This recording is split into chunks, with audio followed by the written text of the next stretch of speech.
Cancer hasn't made my life uncertain. It has exposed me to the uncertainties of life. But when I put aside my fears, my apprehensions, my concern about tomorrow, I found, in a way never before possible, today and the blessings of today. Yeah, when I first found out that I had prostate cancer, my initial reaction was, are you serious? Are you kidding me? I was shocked because I couldn't believe that he had cancer, and I was afraid, a lot of fear, because you don't know, there's so much uncertainty. There was the first, you've got prostate cancer, there's no doubt about it, and that was like the rug was pulled. Me? This couldn't be happening to me. I've never had any problems with my health. Up to the point of being diagnosed, I'm, come on, this isn't, not me. This doesn't affect me, this isn't going to be any big deal. I always took care of myself. I was kind of a gym rat for years, and I became more and more focused on feeling good. It was kind of my drug of choice. I had a blood test, which didn't raise any red flags, but I had a digital exam, which showed a firm lobe in my left side of my prostate, and that was the first signal I had. As men, we're kind of taught to, be strong, not be emotional, really internalize the challenges that we're faced with. I was simply trying to lower my life insurance premium, and so went and got the typical life insurance medical exam, and came back, and they told my insurance agent that they respectfully declined to cover me, and told him to relay a message to me, and that was, see a doctor. A protocol with a company that I was in, they made senior executives do a comprehensive health screening. Within that screening, they did a PSA test, and it came out a little high, not terribly high, but a little high. And it was really not something I thought much more about until a year later when I had it tested again at the doctor's advice, and it was still high. It was through my annual physical checkup, and my primary care physician, who's a very, I would say, aggressive young lady, was going through my annual physical.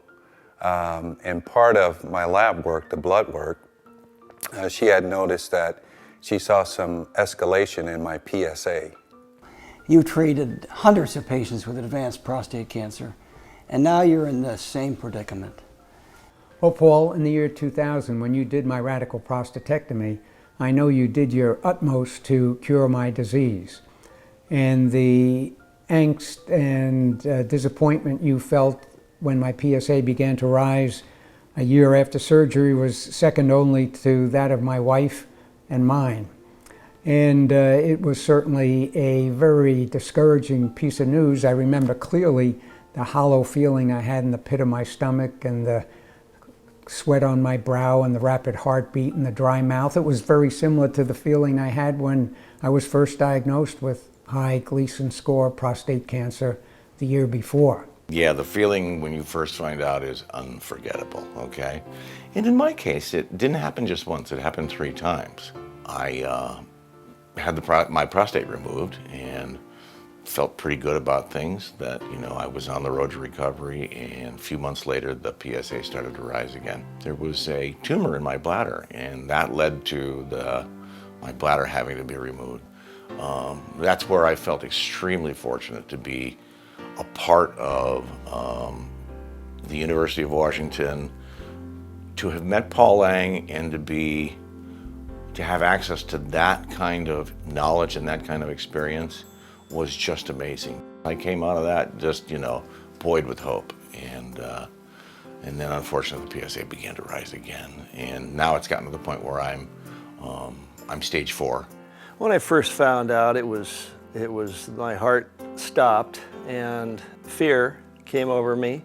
It was devastating. My brother had it previously, and my father had it. So it followed a very distinct genetic path. And so I was shocked regardless of how I thought I was prepared for it. I remember standing there on the street, taking this phone call from the doctor, and it was literally at that point that things changed for me.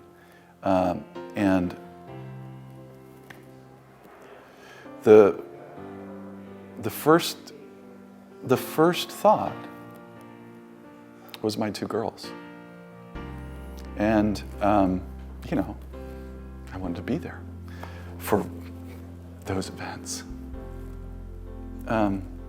So that, yeah, that reality hit like a ton of bricks in a way that nothing has ever hit me before. Prostate cancer runs high in the African American community, which was something that I never knew. I actually lost my father to lung cancer when I was 14 years old. So the seriousness of the diagnosis was pretty severe. I was worried that in the future, since it's almost like a magnified possibility, that I'll end up with it too. And knowing that I had 2 teenage children and a wife, that was really my primary concern, which quite frankly, I think really gave me the strength and the motivation to address this quickly and not procrastinate. There was only one choice for me. I wasn't going to pursue anything other than surgery. I went in for surgery on that Monday, and that was it. I was back at work on Friday. So I had radical prostatectomy in January of 2001. I showed a undetectable PSA for about 1.5 to 2 years. It started rising, and I had radiation to the bed of my prostate, which again sent my PSA down to 0. I coasted at undetectable or low-grade PSA for about another 2 years, and we followed it up until about 4 years ago. I got back on hormones, Lupron, and since that time I have been following it.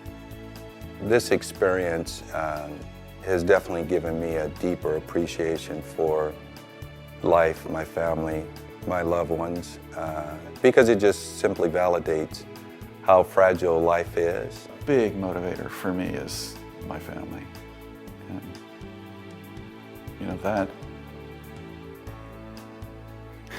as little